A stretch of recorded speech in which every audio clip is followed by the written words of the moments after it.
Hey, y'all. Hi, welcome to Beth Lee Relationship Talk with Dan IT Guy as my special guest. How y'all doing?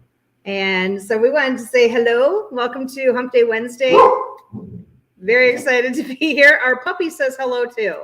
Just saying. And I know that Destroyer and his wife are watching. Hello. We're so excited you guys are here.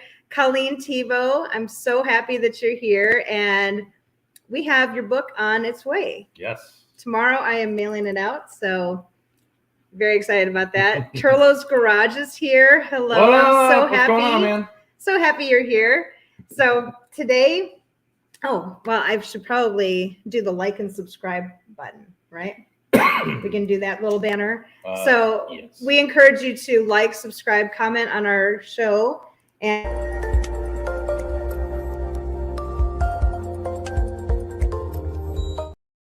cutting me off again. Sorry. It's all right.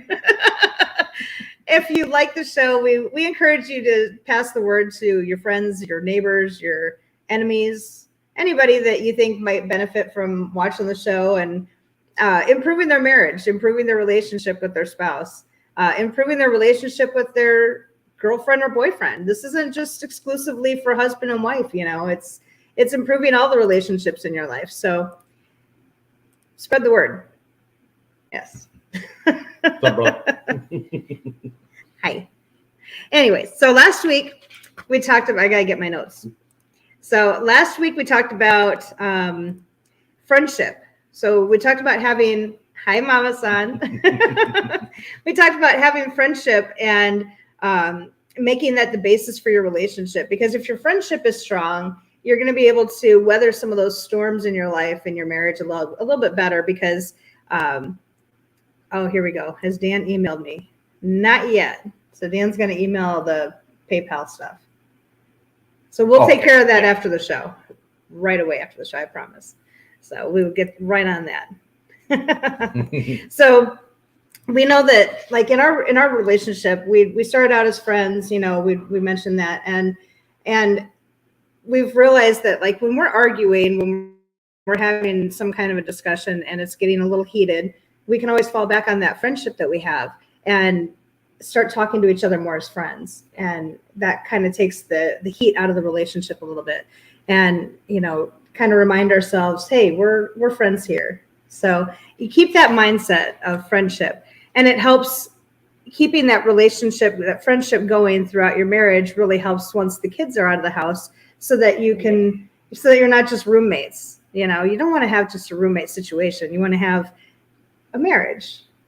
So, and then we also talked about how you can reignite your friendship by talking more, taking an interest in one another, maybe doing some hobbies together. Maybe you have a favorite TV show you like to watch, or you can Netflix and chill together, whatever you'd like to do. So we'll binge watch. Yes, we like doing that a lot. Every once in a while. We have our shows that we like watching. So the other thing, just support one another. Find those mutual things. It's important to have similar belief systems and make sure that you're on the same page when it comes to those big things like politics, religion, how you want to raise your kids, your discipline styles and things. It's important to have, whether you're a spender or a saver. Yes. It's important to really make sure that you have mutual ideas on that, because it reduces those opportunities for arguments later on. That's what we've figured out. My wife and I can't do any of that together. Yeah. Netflix and chill. You can find something that you like. Maybe you both like ice cream. You can go to the ice cream place down the street. Whatever it is. There's got to be find something little. So your homework for last week was to ask yourselves, are you each other's best friend? It's okay to have 5 or 6 best friends. That's okay. Is your spouse one of them? So hopefully you can say yes to that. Are you being friends with each other? Yes. How do we improve our friendship? Do we start talking more nicely to one another? Do we change the tone of our voice maybe? Do we start using words that are kinder to one another? That's all part of friendship. You don't want to be friends with somebody who's, just a bastard. You know, you don't want to, you don't want to be friends with somebody that just is not, you know, not nice to you. Yeah. And so try and be nice to one another. That's how you form a friendship. So try doing that. We also talked about hobby, you know, that you should talk to your spouse about your hobbies and interests and maybe do an activity together. So Do something fun together. I mean, yeah. What did we do fun? got to be something. What did we do fun this week? This week? This last week? What did we do fun? Which part? I don't know. We watched TV together. That's what we did. Well, we watched. No, you know what we did that was fun? We took care of the yard. We did yard Oh, work. yeah, that's true. That's what we did. Yeah. So I got to mow the yard. And no, I did not run over any more roots. You can all rest assured. I bypassed them. I was good. And Dan picked up about 1,000 walnuts from the backyard. So if anybody wants walnuts, please come to our Black house. walnuts. We have a ton of them. Please come to our house and pick them up for us because we don't want to pick them up anymore. And I'm tired of shooting them out of the lawnmower. So I had to be careful because I didn't want to hit Dan with any of them. Hey, stand right there. I'm going to pass by you and Don't move. hit you with about 50 walnuts. No, I didn't do that. I promise. No. So this week we're talking about unconditional love and compassion. So you might be thinking to yourself, oh, they're talking about love. That's going to be all mushy and gushy and ew. No, we're not talking about the mushy stuff because, yeah, it's nice to talk about that every once in a while. It's nice to remember your story and you know, talk about the lovey-dovey stuff and Romantic love. yes, it's nice to talk about that once in a while. But the topic this week is really going to focus on what is love and what is not. What's the difference between infatuation and real love? So we're going to talk about that. We're going to talk about the tough side of love. Like, how do you stay in love? How do you reignite your love? How do you stay together when you don't really like the other person's behavior right now? How do you stay in love when you don't feel those butterflies anymore?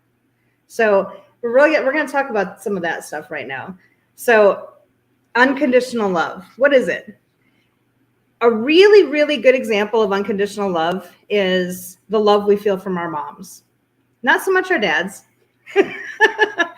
but moms have, you know, they've given birth to us and they have this, because you've given birth to this child, you have this feeling way down deep inside that it's unconditional love. That child can talk back. That child can do some really bad things, but you still feel love for that child. You might not like the person's behavior, but you still love the child. And I know when I was growing up, I talked back a lot. I was kind of snippy sometimes. I was pretty much a terror. Our moms were saints. I was never not in trouble. I will attest to that. I grew up with the guy. But Yeah, Eric will tell you. I think our moms were saints, you know, dealing with us and you know, Dan had an older brother and a younger brother, and I had 3 younger brothers, and between all of these kids, you know, I think our moms were saints because they had to deal with a whole lot. I remember my mom just being at the end of her rope and getting the broom out and chasing us around the house with it. And it's a little scary, you know, we're all trying to run to different rooms in the house and escape the broom, you know, but at the end of the night, every single night before we were tucked into bed, she came to our room, tucked us in, gave us a hug and said, I love you. And it didn't matter how much trouble we had been in that day. She still said, I love you at the end of the day. That's unconditional love. I mean, we know from raising our kids that there were moments. Yeah. There were moments that it's like, really? Why did I do this to myself? Why? Should we go back in time? Can we create a time machine? You're really handy. Can you create a time machine? No. At the end of the day, no matter what the behavior was, we both still went up to their rooms, gave them hugs, and said goodnight. And I love you. Yes. Because that's unconditional love. Loving somebody without conditions. Loving somebody no matter what their behavior is. And I believe you were in trouble a lot, Dan. He was trouble. I was the good kid. Yeah. I don't know about that. I don't know about that. That's all I'm going to say about that. But I mean, I just the kids just, they put that extra strain on everything, and you still love them at the end of the day, no matter what. You still have to discipline them, but you're disciplining them with love. You're disciplining them with the idea that I don't want this person to grow up to be a bag of hammers. I want this person to grow up to be a functional human being. I mean, yes. Be able to do what they need to do to survive. That'd be great. Yeah. And, every household has rules, no stealing, no lying, no talking back, get home by curfew, and if you're going to be late, call. We had those same rules at our house. Clean up after yourself, help out around the house. We had those same rules at our house. So when the kids would disobey one of those rules, we would have to tell them, okay, well, there's consequences for the behavior, and we're going to have to, take the car away. We're going to have Whatever. to, if we're going to have to take your keys away, or you're going to have to miss out on going out tonight, or whatever the case might be. You're going to have to miss that TV show or dessert, whatever it was. And they didn't like the consequences to their behavior, but I didn't really like their behavior. So, but I still loved them at the end of the day. That's unconditional love. Let's see. We were missing some comments here. I bet you were the instigator. Oh, he was. Yeah, I would say that. Yeah. Justin Smith, hello. What up, man? How are you? You know what? It's okay if you've missed them. That's all right. You can always go back and watch them later. That's okay. It's probably my fault. I haven't been putting it on Instagram and putting it on Facebook and putting it all over. We've been crazy. Dan's my IT guy. He's my what do you call it? The advertiser guy. Marketing department. Yeah. My marketing department, ladies and gentlemen, right here. Yeah, he's lacking right now. You can always go back and watch later. That's the beauty of it being alive right now, is you can be live and join in for comments, or you can go back and watch them later. You can go back and watch them 5 or 6 times. That'd be okay. I'd be all right with that. We got to go back through and redo all the thumbnails and add stuff and play around with a few things, but okay. It should make it a little easier for you guys. That'll be our fun thing to do this week. Yeah. It'll just make it a little easier for you guys to know which one, that they're not all the same. Yeah, if you live closer, you'd probably be in a lot of trouble. Yeah.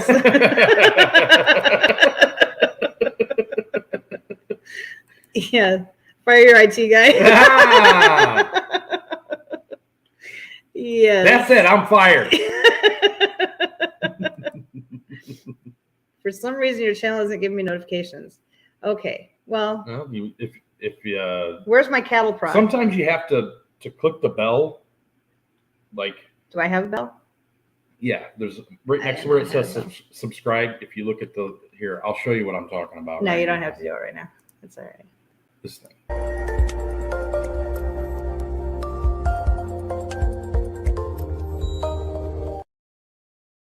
I didn't see a bell on there. It doesn't have the bell on there. I don't know. But Justin, anyway, I'll if you get click my the bell- cattle prod. It'll be fine. If you click the bell and turn off notifications and then turn them back on, sometimes it'll kick it back in and it'll start working again. IT guy. There you go. There you go. So I anyway, have it happen once in a while. Especially, it's weird because it's channels that I watch a lot, and you would think that you wouldn't have that issue, but once in a while it just goes haywire, and I don't know. Have to go ahead and hit the notification bell and then hit it again. I don't know what happened. I don't know what it is. I don't know. What? Love you, YouTube.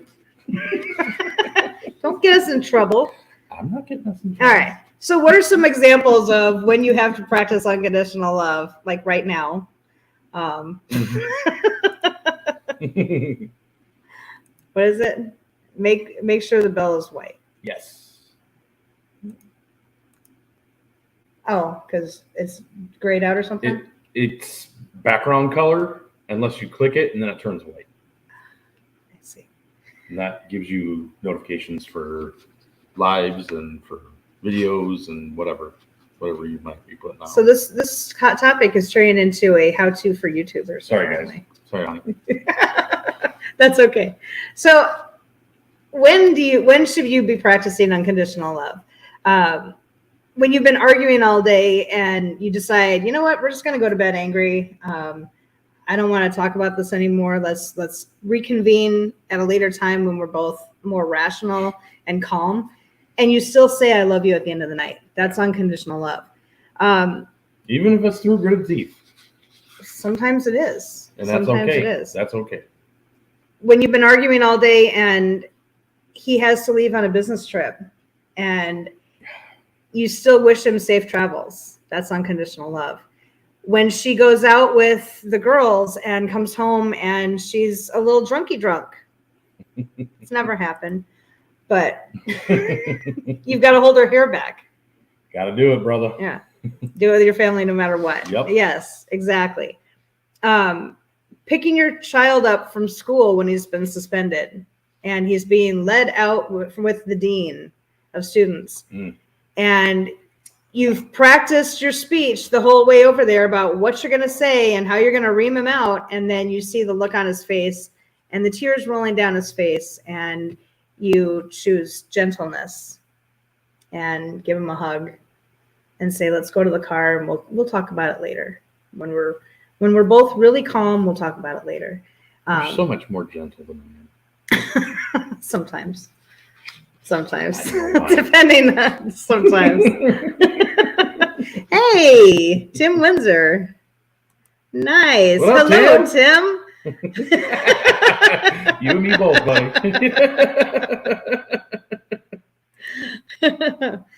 Yeah, we're not on time very much, are we? No. That's okay though. That's unconditional love. When your daughter crashes your car for I don't know how many times, and you just got done fixing it, and spent 2 years rebuilding it, and you arrive at the accident scene, and instead of tearing the child into pieces, you put your arm around her and give her a hug and say, you know what, it's just a piece of tin. It's okay. That's unconditional love. When your husband rips his toenail off and you treat his wound, unconditional love. Oh, yes. Yes. Those are just some examples just from our life. Unconditional love. With my kids, she hasn't started school yet, but even though my daughter is 3, turning 4 in November, sometimes she acts like a teenager herself when she has her tantrums. Oh yes. Yeah, we understand that. Yes. And keep that friendship with your wife going, Justin, because that's going to be important when she gets into teenage years. Goodness. Let me tell you. That stress of the teenage life, when you've got, I don't know how many times we had to ask our girls when they came walking in the door 45 minutes late, and I would say, hey, you have your purse with you, right? Yeah. Hey, can you check inside your purse and see if your phone is in there? Is your phone on? Is it working? Okay, good. Why didn't you use it to call home and let us know you're going to be late? Oh, I forgot. Dealing with the child in a nice manner is unconditional love. Just sending the child upstairs to go sit in their room so that you can calm down, that is unconditional love. Yes. Unconditional love really is where you are looking at the person, who they are, their personality. You're loving the person, but you are disciplining the behavior, or you are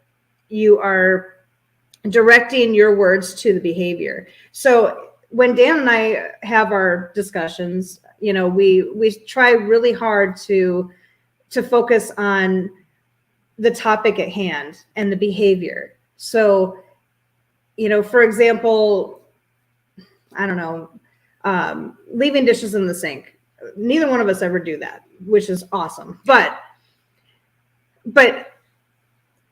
let's say that your spouse just leaves the dishes in the sink. You've already talked about it several times and they keep doing it and you're having a discussion about it.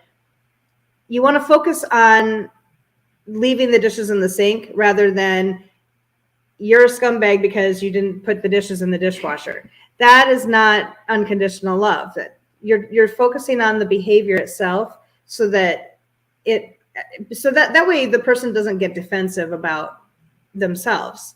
They can talk about their behavior, they can defend their actions, but they don't have to defend who they are. And that's really what you want. That you don't want the argument to escalate because you're attacking each other personally. Getting too passionate. Yeah. Where are we at here? There we go. Right. That is one thing I will be on my kid, is to have her keep me informed on things that life. And yes. Needs full attention. Exactly. Yes. It's important. Keep lines of communication open. Yep. Yeah. Justin, watch the communication video. It's really good. It's really good. What about using a tennis racket versus a bat? Maybe a wiffle ball bat. I'm just. Those hurt. Those hurt really bad. Yes, they sting, but they don't break legs. Well, they hurt. I don't know. So do an orange in a sock, but destroys LT. Yes. Leaves internal bruising that no one can see. Yeah, well, I mean, as far as dealing with teenagers, we have our battle scars. Yeah. From dealing with teenagers too. Yeah. That's why Dan and I are such good friends now, because Eric, at least our kids won't have to go through what some of us did as kids. Right. Yeah. Yes, 2 of them. Mm-hmm. Yep. Depends on who you're using. Nerf gun, yes. Those were fun. I miss those things. We need to go buy Nerf guns. We need to order fun. some. That would be fun. Get punished and a laugh at the same time. Yes. I need a Nerf gun game on.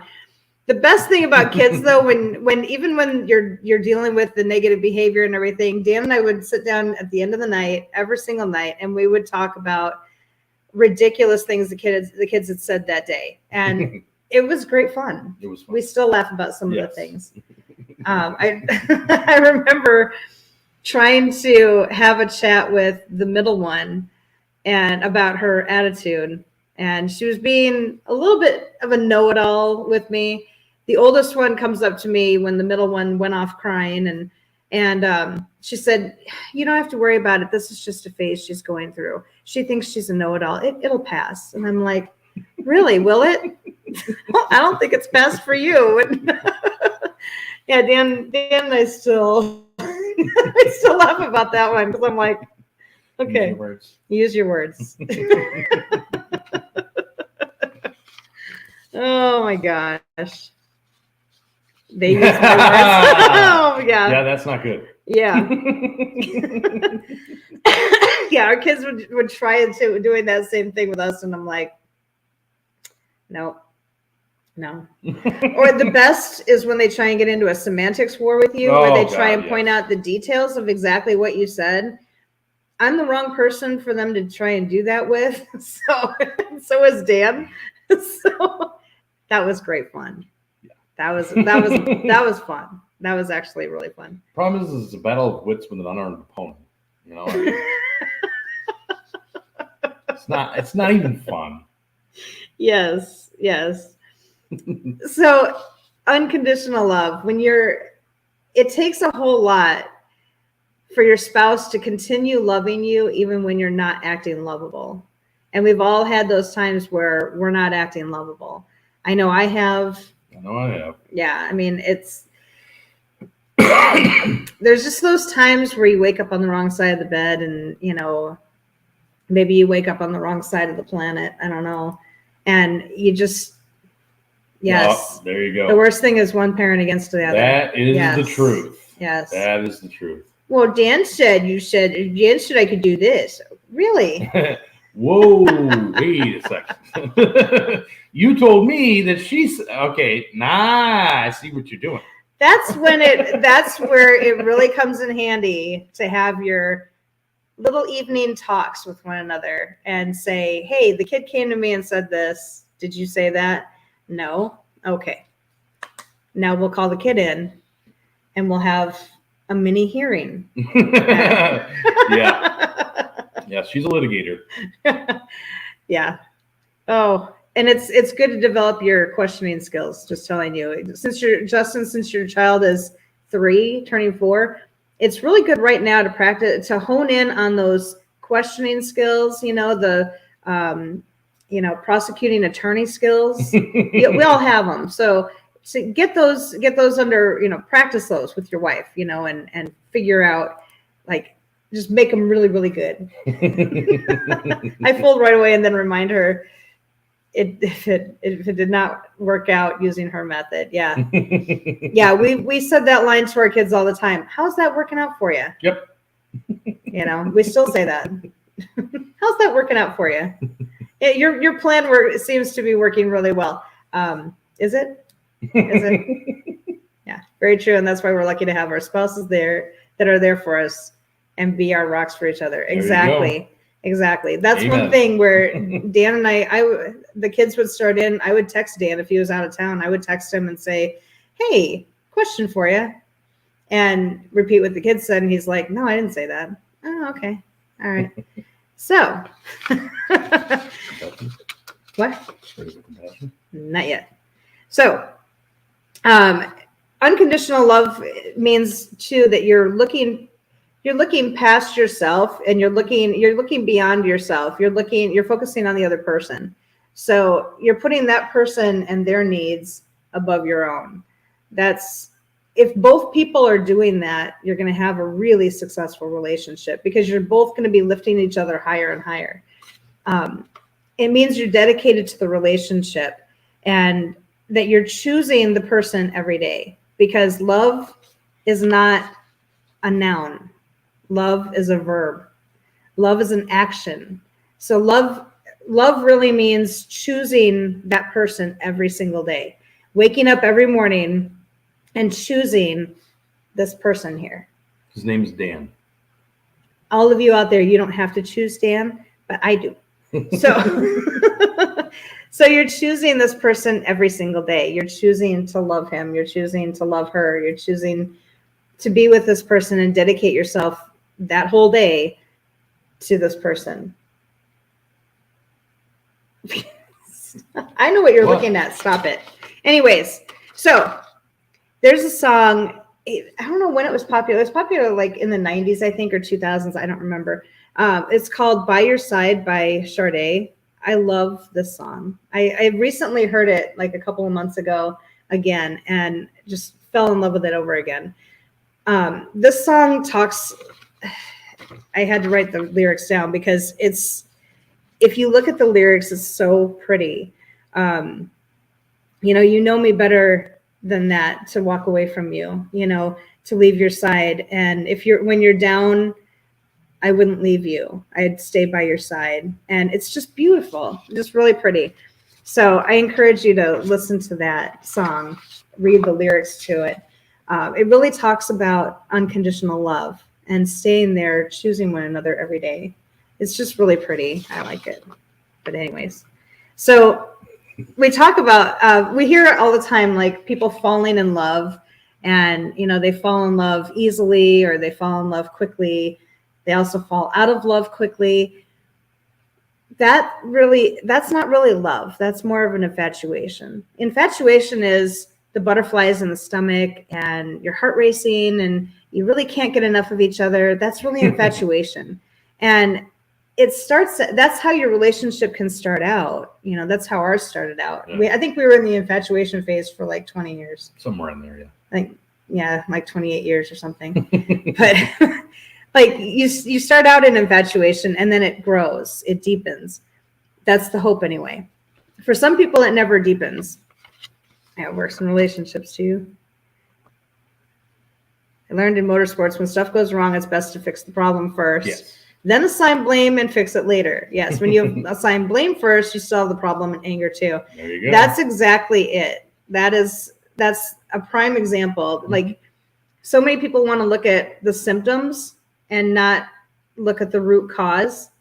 And it's great to look at symptoms and fix the symptoms, but if you're not looking at the underlying cause of what's going on, you're always going to have those symptoms coming back. Yeah. And, it's kind of like dealing with a rash or something. You're dealing with the symptoms, but you're not dealing with the underlying cause.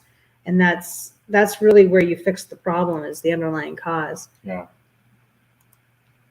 Grew up with an abusive dad and learned from my past on how to have patience and to discipline the right way. Also, since my daughter's showing a lot of traits with ADHD and bipolar, I try my best to help her through her tantrums the best I can. Yes, Dude. I'm right there with you. Hats off to you, buddy. Yeah. Mike, Yeah. our buddy, our boy Mike. God bless him. Yeah. He's got some serious ADHD and Yeah. We We had a lot. I homeschooled him for 6 years, and there were a lot of times where I had to take a time out for myself and tell him, we'll talk about this later because I can't talk to you right now. And I learned, I tried to teach him that skill, and Dan tried to teach him that skill that sometimes you need to we need to calm down so that he can calm down. Because if everybody is riled up, you're not going to fix anything. I grew up with if you watch the very first episode we had on here, I talk about growing up, and my dad was an alcoholic addict, and you learn different ways of coping with things when you grow up in a house like that, where you learn to close yourself off when you're upset. You learn to not talk about things when you're upset because, nothing leaves the house. No problems leave the house. Everything is dealt with inside. And it's got to be a secret. You don't share anything with anybody outside the house because it's a family issue. Yeah. And, when I grew up and left the house, I realized I don't want to have a house like that. And I don't want to have a life like that where, everything is a secret and everything is, everything is dealt with right here and closed off. I wanted to be able to share things, to share my story, to be able to help other people with what I've been through. It's important to be able to help other people with knowledge that you have or experiences that you have. Yeah. You're showing love to other people by doing that. And as far as helping out a child that has ADHD, we have a lot of experience with that. Well, the patience level that you have to have, it's a really high patience level that you have to have. I commend you. It's insane. I was also I had dyslexia, so I had my own little fun with that whole thing. So when it came to him, I had a little bit more compassion for him, I think, probably, but you did. I tried to give him the benefit of the doubt as much as I could. The problem was he never gave me good reason to continue that. So it was tough. ADHD kids, a lot of times they have issues with impulse control. Oh my goodness. They want what they want right now. And if you don't give it to them, they'll take it. Yep. And so we had a lot of those issues. And I remember, when we get riled up, she shuts down and starts to yell and get overwhelmed. It's tricky because you still have to discipline the child for the behavior, but you don't want to get out of control yourself. And we had some times where we were all out of control, a little bit, and had to rein ourselves back in, and everybody go to different corners. We need to calm down and then come back and talk about this later. And, there's a certain level of respect that has to be there. And if that level of respect is not there, there's a big problem. Yeah. Justin, you can email me anytime if you want some tips on how to cope with a child that has ADHD. I am more than willing to help out with that. try my best to keep calm the best I can. If at worst, she'll get locked in her room for a timeout, or I just sit with her and hold her to me and do breathing exercises. That's smart. Dan did that with Mike, and that helps a lot. Yes. I missed that one, didn't I? Nope. Okay. The bottom one, yeah. The pandemic was a true test of unconditional love. It sure was. Yeah.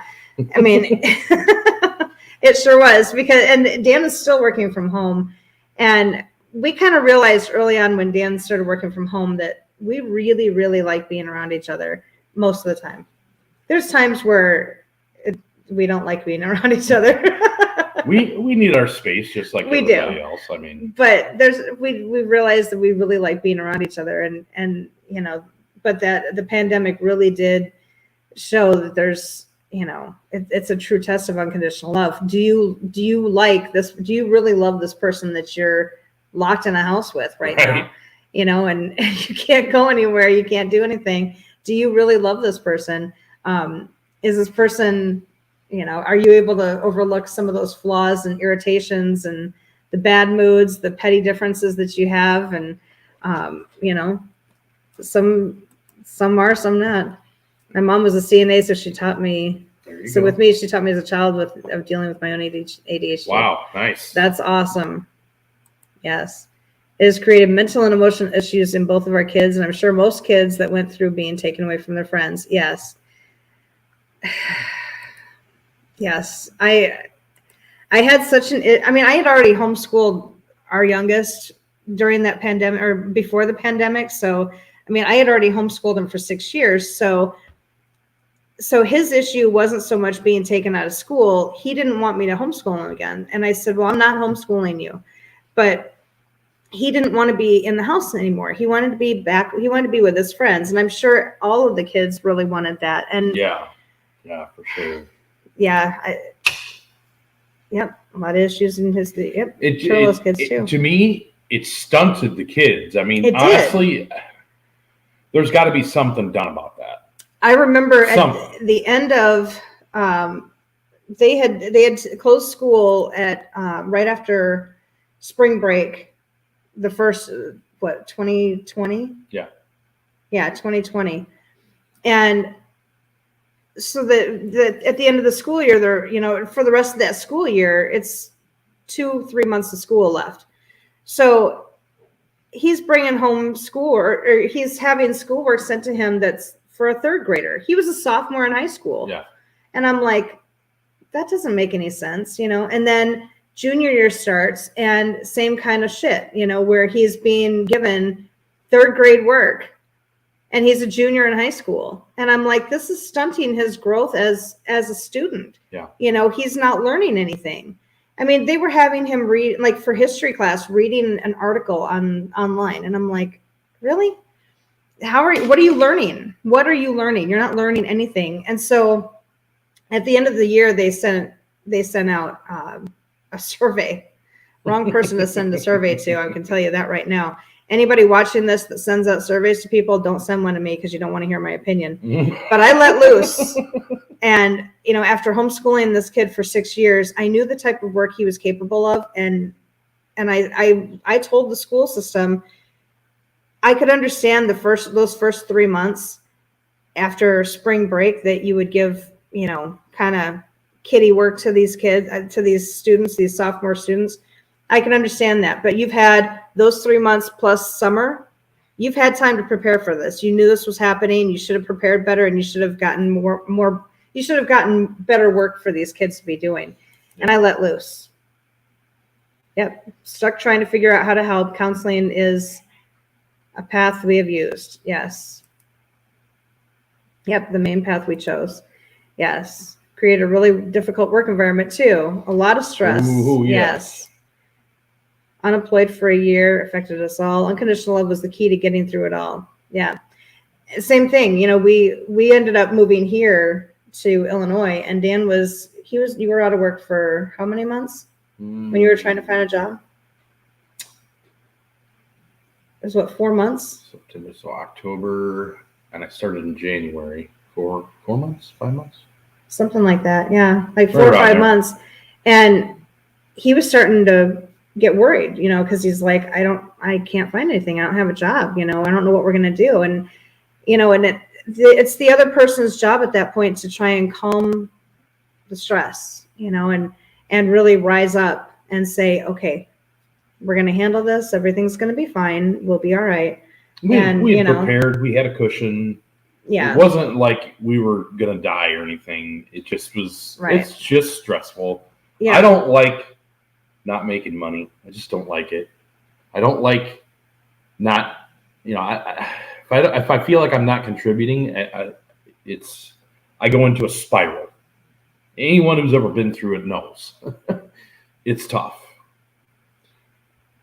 I know I'm going to say something kind of controversial, and I'm sorry for those that disagree, but you being a man, you have a certain expectation of yourself to provide for your family. And I felt my job at that point was to encourage you and to build you up, mm-hmm. and keep your spirits up, and help you through that time. That was my job as your wife at that point, to help you through that time, because you put that expectation, you have that expectation for yourself to be able to provide for your family. I really appreciate that. I appreciate you a lot for that time, especially. I've been through 3 pretty horrible job changes since we've been together, and she's always been there for me and always been really good to me. It's much appreciated. I just want you to know that. And that's part of unconditional love, mm-hmm. Always loving that person and always wanting the best for that person, always wanting to do what you can for that person, because this is the love of your life. This is who you chose. This is who you made vows to. I bet Eric and Turlo, I was lucky as my daughter is as young as she is, and I didn't have to worry about the COVID stuff. And for me, worked during it as a mechanic, so I really didn't have to worry about it. That's awesome. That's awesome. Yeah. Yeah. Dan, being in IT, there's, ample jobs for Dan. There's always something I can do. It isn't that there isn't something I can do. It's not a career. Right. Right. And I'm in the process of, we're both kind of in the process of trying to separate ourselves from the man, I guess you could say, from having I want to be my own boss, Well, I'm retired. You're retired. I'm retired. Retired. I retired a long time ago from the police department, so that's my story. If you wonder about her sense of humor, yes, she was a 911 any of you from Eric's channel, yeah, my sense of humor is morbid and it's crass because I worked with the police department for so long. Yeah, that's my excuse. So. Plus, I grew up with my brother, with my brothers. So, yeah, hard on myself to provide everything I can for my family. If I lose a job, I beat myself up mentally, but I make sure I get a job ASAP. In 2020, I changed 3 jobs. Yeah. I mean, I remember specifically, we hadn't been married for too long, and Dan came home and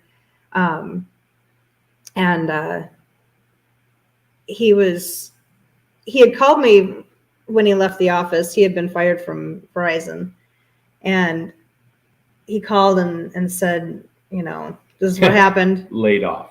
Yeah. let's get the term correct. Sorry, laid off. Laid off.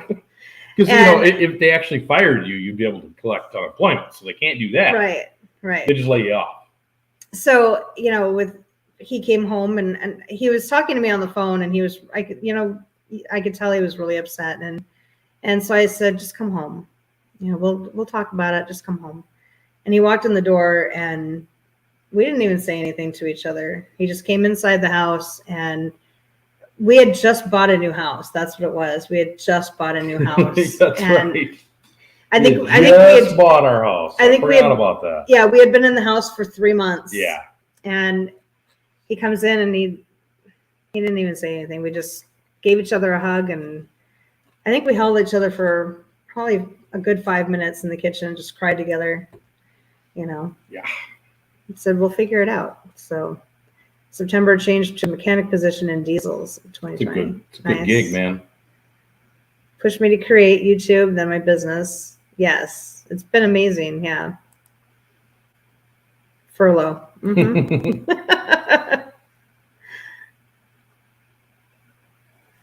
Yes. There you go. Yeah. Yes. YouTube's helped all of us a lot, really. Yeah. I mean, if nothing else, it's been a good escape for us, to go on and laugh and do our thing, and then now be serious and talk about relationships and, love each other. Yes. So one of the parts to unconditional love is saying I love you often and mean it. When you get up in the morning, Dan and I have this thing. I think people around us kind of get a little, I think they get a little grossed out with us sometimes, because when we get up in the morning, when we leave the room, when we, every time we text each other, every time we're on the phone with each other before we go to bed at night, we're telling each other I love you. And I mean, I could be going into the house to work on writing or whatever, and I'll get up and walk in the house and say, I love you, baby. And, and it's not a habit thing. It's a reminder to him that I love you, and even like if he's running down to the store, all right, I'm going to run down to the store. I'll be right back. I love you. I love you too. And that's something, that we try to practice. We started doing that right away when we got married. And it's become one of those things where we do it all the time now. And it means something every single time I hear him tell me I love you, and every time I say it, it means something. It's not a habit that we've gotten into. This is what I mean. I mean, I love you, Yeah. I love you. I love you. Yes. Yes. Yes, for sure. Amen. That's why this community is the best. We're here to listen, support, and help where we can for each other. That's awesome. That's exactly it. And Justin, I will put my email address up there for you. We'll get that banner up there for you so that in case you want to email, any kind of, if you have questions about how to parent a child with ADHD, I have a couple. Sounds like he knows what he's doing, but yeah, it sounds like you're doing really well. But if you have questions or just want to vent with somebody, I would say vent would be more important than anything else. If you want to vent with somebody, we're here. We've been through a whole lot with a child with ADHD and learning disabilities. So, we're certainly here to vent. I'm still here. I've been listening while washing the dishes. Wife cooked dinner, so I told her I'd do the dishes. That's nice. Very nice. That's awesome. We have that rule in our house too. If you cook, you don't have to wash dishes. There you go. All right. So compassion. Compassion. What is compassion? It? How do I practice being compassionate in my marriage? Compassion requires thinking about how you're making the other person feel, and with your words and with your actions. Being able to feel what the other person is feeling and understanding what they're going through. It requires listening with your heart and trying to understand not just the feelings of your spouse, but why they're feeling that way. It also means trying to ease someone else's sorrows or heal his pain or her pain.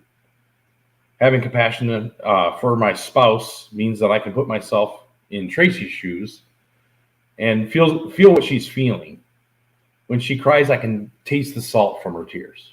I love that saying. When he cries, I can taste the salt from his tears. I love that saying. That's compassion for you right there. Trying to see the other person's point of view while you're frustrated, irritated, or angry goes against our natural feeling to protect and defend ourselves. We naturally want to get our point across at all costs. However, when we focus on only our point of view, we overlook what the other person's trying to say. We're telling the other person through our continuous arguing that his or her opinion or feelings don't matter. you tend to minimize your spouse's feelings. Mm-hmm. We need to remember that marriage is not a competition in which the other person wins. One person wins and one person loses. If one person loses, we both lose. Mm-hmm. Yeah, that's something that people seem to forget. We're trying to win at all costs. We're trying to win this argument, win this little battle. It's my way, and I'm going to win this battle. I'm going to win with my wit and my sarcasm, and I'm going to prove my point. We have to remember, though,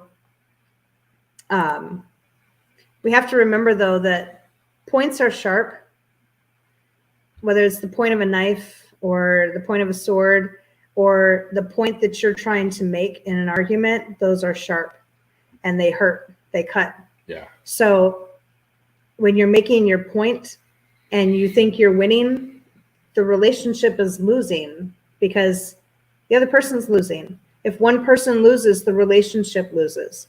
So we have to keep that in mind, that points are sharp and they cut. It doesn't matter what point you're talking about. Points are sharp. We love you too, Tim. Love you, Tim. Yes. This is the best group ever. All one happy family, for sure. There it is. Yes, we definitely put the fun in dysfunction, for sure. There's times where Dan and I still struggle to be compassionate with each other.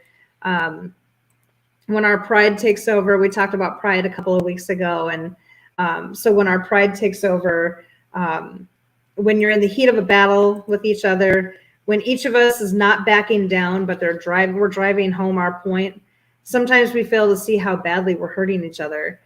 And in those times, asking for compassion from your spouse can really be helpful. We ask each other, do you realize how much you're hurting me right now with your words? And usually it's at that point that we take a step back from the argument and go to different rooms and try to take a little extra time and calm down because it's getting too heated. We had a couple of situations.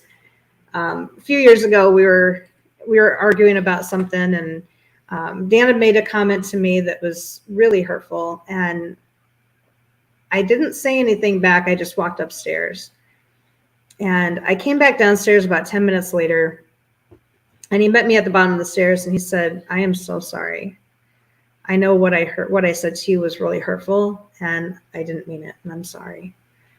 And that ended the argument right there. We were able to just let that comment go and really start talking to one another. Yeah. Because he used compassion with me, and he was able to say, "I'm sorry for hurting you the way I did." Another situation, we were arguing at one of the houses we were at, and I was making some really biting remarks, really mean remarks. Dan walked outside, and he was sitting by the fire pit outside, and I walked out there a couple of minutes later, probably to stir the pot a little more and make some more comments that were rude. And I happened to look at him and notice that he was crying.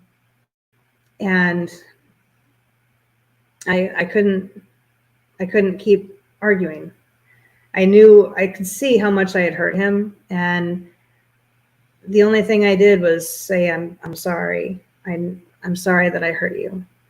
And again, the argument was able to stop because we used compassion with one another. That's what you have to do sometimes, because arguments can get out of hand really quickly. We can start saying things that are really, really mean, really rude to one another. And when you start looking with compassion, start listening with your heart, then you can start healing from those wounds that you've created for one another. I'm going to read a little bit from the book. I remember seeing my parents practice compassion with one another when my mom was sick from her first cancer diagnosis. My dad took her to all her appointments, drove her to the hospital for treatments, cared for her when she was sick from chemo and radiation, and held her when she feared she would not live to see her children grow up. My dad battled that illness with her. When she recovered, her personality had changed. She was more ferocious in her love for her children. She spoke her mind more. She knew the life she wanted to live. My dad had to remember that she had just won a battle for her life, and she was scarred emotionally. He had to be gentle with her. My mom grew to realize that my dad was also scarred emotionally. He watched her fight for her life. He rode the roller coaster of emotions with my mom when doctors were positive about her prognosis, and also when she was in a coma. He almost lost the love of his life several times. She needed to have compassion and appreciation for him going through that with her. He needed to have compassion and patience with her as she recovered and rediscovered her passion for life. Having compassion for each other's experiences, emotions, and feelings brought them together again. And that's something that compassion does for us. It works hand in hand with unconditional love.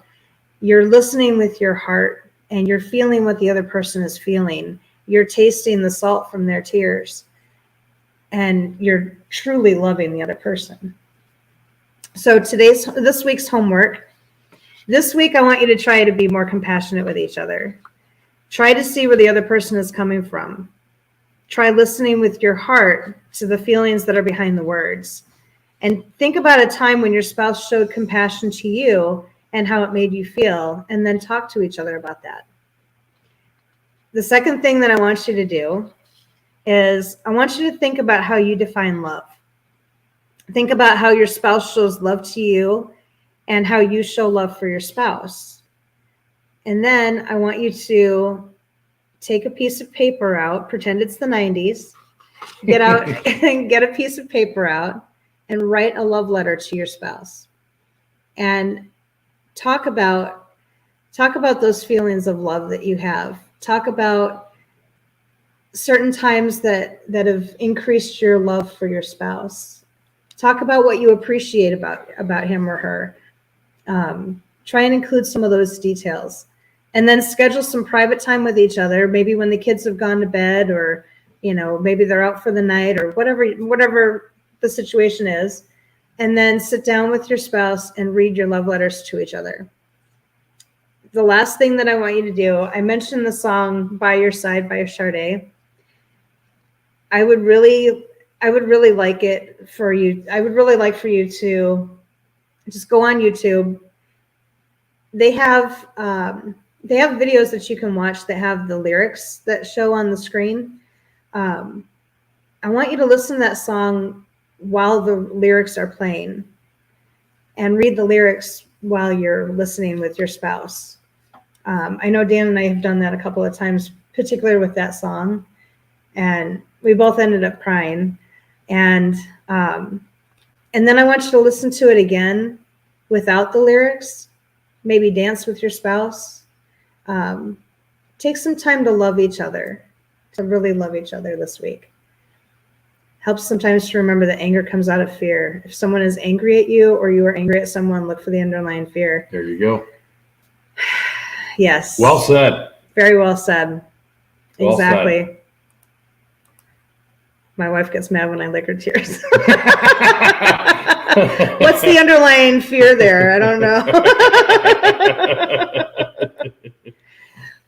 Oh, it was amazing having you guys all here today and going through this podcast together with all of you. It made my week. It really did. We really look forward to doing this every single week with you and talking with you and joking around and getting a little information out there, maybe swapping stories a little bit here and there. And coming up at the end of October, about a month from now, be ready because we're gonna be doing something really special for Halloween. We're gonna be having a little Halloween party, and that's all I'm gonna say about that. But I think it's gonna be really fun. It's gonna be a little spooky, I think, but Spooktacular. yeah, spectacular. So, anyways, we are going to let y'all go for now, but we hope you have a great week, and thank you so much for coming and visiting with us. We love you guys. Love you guys.